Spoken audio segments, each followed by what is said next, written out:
Assalamualaikum warahmatullahi wabarakatuh. Selamat malam sahabat Cermis. Malam hari ini saya kedatangan tamu sih. Waduh, aktor ganteng. Siapa yang nggak kenal? Indra Bruggman. Apa kabar Indra? Kabar baik, Bang. Wah. Oke, Indra. Ini di acara Cermis ini sebenarnya kita biasa untuk berbicara tentang masalah cerita yang horor-horor. Sesuai dengan judulnya. Sesuai dengan judul. Pengalaman apa nih? Kalau dilihat dari kacamata, kacamata batin ya. Kacamata kuda ya. Nih, Indra ini pasti punya pengalaman-pengalaman yang mungkin sifatnya apa gaib, atau pengalaman yang secara spiritual yang kita pengen dengar. Sebenarnya kamu pernah nggak sih ngalamin sesuatu yang apa yang dalam hidup kamu yang berkesan nih? Yang berkesan yang berhubungan dengan sesuatu yang goib ya, semuanya berkesan karena itu sesuatu yang apa ya, banyak orang ceritakan tapi kita jarang mengalami, jarang melihat gitu. Tapi sekalinya mengalami itu menjadi sesuatu yang kita ingat terus ya. Banyak sih, terutama saya tuh kan serumah sama asisten. Asisten saya itu orangnya indigo. Oh, indigo juga. Jadi dia banyak suka ngelihat hal-hal yang kayak lihat kuntilanak, pocong gitu. lah di rumah maupun di lokasi syutingnya. Jadi saya tuh banyak diceritain sama dia dan juga sempat kita mengalami momen-momen di mana kayak bulu kuduk tuh merinding gitu kan. Ya. Hal kayak begitulah. Terus kayak di tempat ini juga ini kan kafe baru 1 bulan ya. 1 bulan. Ya. Jadi waktu pertama kali saya sebutin dulu dong, kafenya namanya apa? Ini Kopi Brug. Kopi Brug. Ada di Tebet Baratan. Tebet Baratan. Nomor 20 ya. 20 ya. Promosi sekali. Datang aja benar. Jadi sebelum saya masuk ke sini itu saya ngerasain kayak apa ya? Kayak auranya tuh menakutkan ya, karena memang ini udah lama kosong, udah sekitar berapa bulan gitu kan. Terus begitu saya masuk ke sini, saya lihat lorong, terus udaranya lembab, terus juga pencahayaannya juga kurang karena memang lampu-lampu pada mati. Mungkin karena udah lama nggak ditempati tuh gimana ya?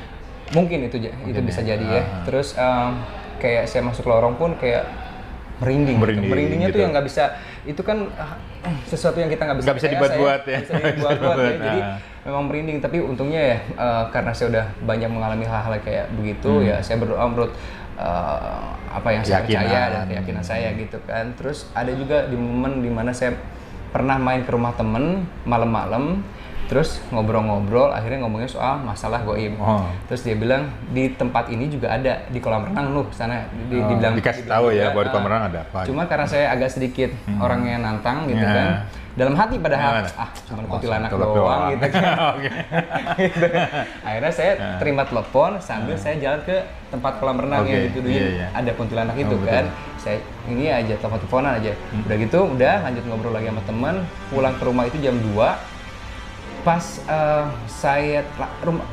kamar saya itu kan di lantai 2. Jadi tiba-tiba saya haus, saya harus ke lantai bawah untuk ngambil air. Jam berapa tuh Bang?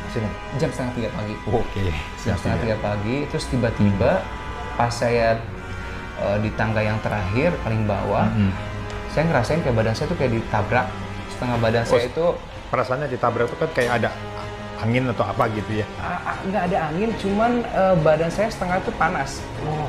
Setelah itu, setelah berapa detik dari itu, terus ada dengar suara perempuan ketawa jauh tapi jelas. Itu melengking dan dari situ udah langsung, oh ini kuntilanak.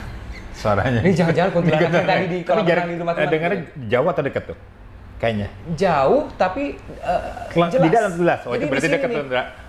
Oh my God. Sampai sekarang tuh masih suka agak merinding ya gitu ya, karena ngebayangin hal itu. Jadi apa ya, ini pertama kali yang benar-benar bersentuhan dengan dunia goib gitu. Karena memang kelancangan saya sih.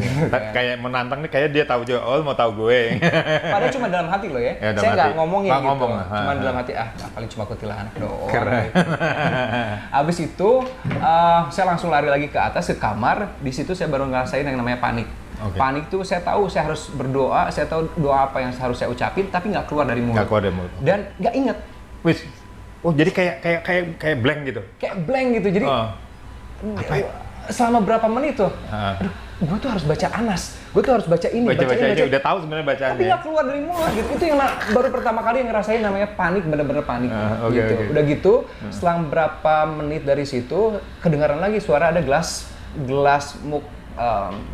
yang gede itu jatuh, pleng gitu kan. Saya pikir takutnya ada perampok masuk ke rumah, takutnya kan ada orang-orang jahat gitu.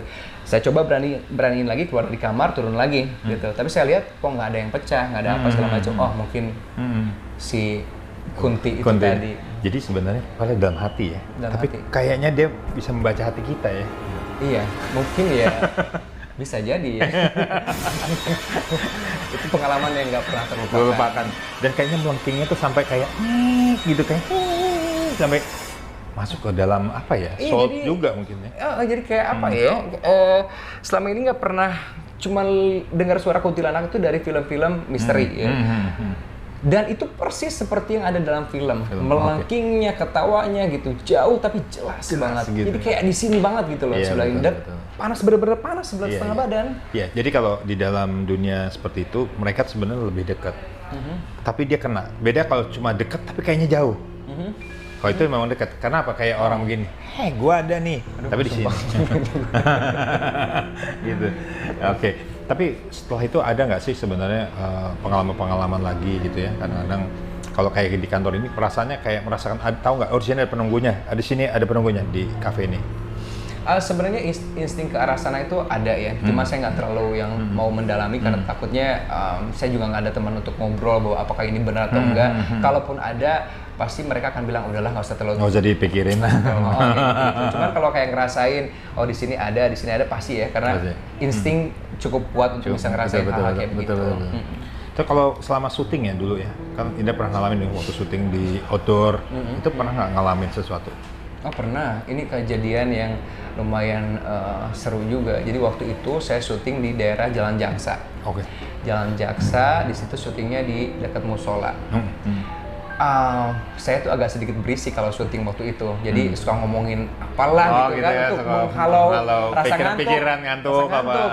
Tiba-tiba itu lampu apa ya? Lampu LED, yang lampu cahaya itu kamera. Itu lampu kamera itu zaman dulu kan bukan lampu LED. Bukan. Jadi bener-bener lampu yang nyorot gitu kan, itu yang gede. Yang gede. Tiba-tiba bak sini nih, jatuh. Waduh. Itu jatuh kayak nggak ada angin, nggak ada apa gitu? Nggak ada angin, karena saya lagi bercanda-bercanda depan musola. Mungkin ya kita kalau boleh suuzon ya, mungkin ada penunggunya nggak suka, terus tiba-tiba yang jatuhin ini dan langsung bergaris ini nih. Aduh, kok sempat begitu ya? Itu kencang juga ya?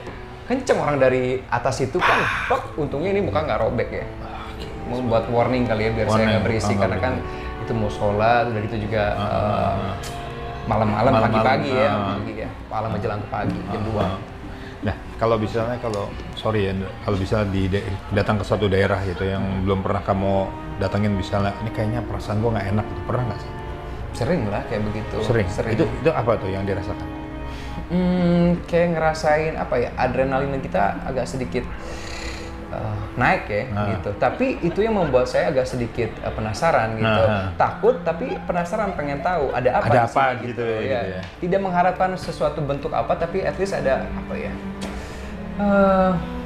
Apa yang kita yakini, kayaknya ada di sini. Itu pengennya tuh menjadi sebuah kenyataan gitu. Tapi tidak dalam konteks yang ekstrim dia menunjukkan atau ngajak ngobrol gitu. Enggak ya. Karena memang dunia begini tuh nggak terlalu aneh buat saya, karena teman-teman saya juga banyak yang indigo gitu. Jadi biasalah ngobrol seperti ini ya. Biasa, dan ada juga yang memang bisa masuk ke dalam badan medium teman, gitu ya. Ngobrol. Gua pernah juga ya. Sering ngomong, Wali nanya-nanya masalah gimana nih, cuma iseng-iseng doang ya. Lebih ke apa ya? Saya nggak pernah mau menanyakan bagaimana masa depan apa segala macam, karena saya takutnya itu menjadi sesuatu yang tidak baik ya gitu. Jadi lebih ke ternyata mereka juga sama seperti manusia. Artinya ada yang jahat, ada yang baik, kan?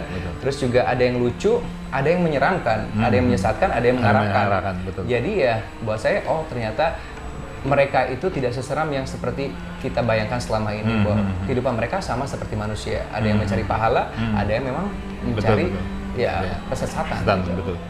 Ya kalau selama ini kan misalnya kalau kita suka malam, suka gundah gitu. Perasaan-perasaan kayak mimpi, misalnya kalau dalam tidur gitu ya, suka kerep-kerepan.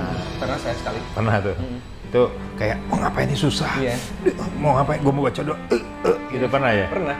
Jadi asisten saya itu sering rep katanya gitu kan. Cuma saya tuh nggak pernah tahu yang namanya rep itu seperti apa. Ketindihan katanya gitu. Sampai satu ketika waktu itu saya lagi di kamar sama asisten lagi mijitin kaki, tiba-tiba saya ketiduran.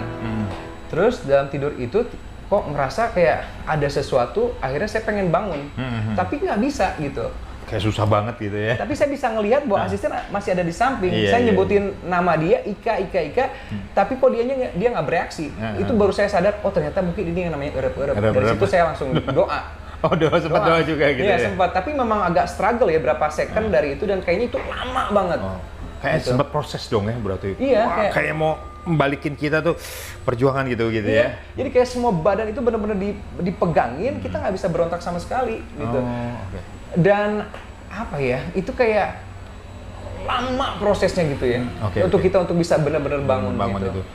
Sebenarnya kalau di dalam rep-repan tuh kan ada sesuatu di dalam diri kita lagi ada kekosongan. Jadi makhluk gaib itu kalau yang berbahaya ketika dia ingin menguasai itu medium, artificial gitu ya.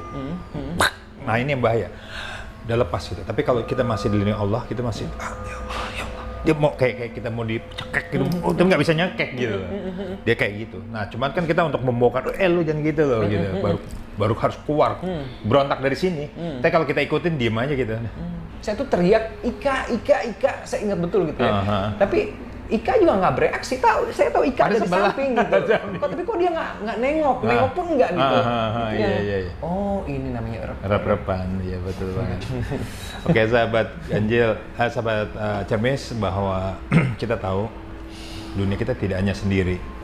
Dan cerita dari Indra Bruggman ini banyak banget ya, semacam ikhtibar gitu. Yang memang kita harus banyak pelajari, bahwa kehidupan manusia selalu ada kehidupan yang alam lain. Semoga acara kita semakin banyak ya teman-teman sahabat cermis bisa lihat bahwa kondisi-kondisi para artis pada saat ketika syuting seperti apa sih kejadiannya. Dan jangan lupa sahabat cermis untuk subscribe, like, dan komen. Dan terima kasih ya Mbak Indra ya tempatnya. Sama-sama. Indra. Terima Ini kasih, sukses Bang. nih tempatnya nih. Terima kasih, Ini Bang. tempatnya keren banget dan kalau mau datang mungkin di mana alamatnya Indra? Di Tebet Barat Dalam Raya nomor 20, Kopi Bro. Oke bro. Oke, semoga sukses Indra ya. Amin, sama-sama. Oke, sampai ketemu, jumpa lagi sahabat cermis. Assalamualaikum warahmatullahi wabarakatuh.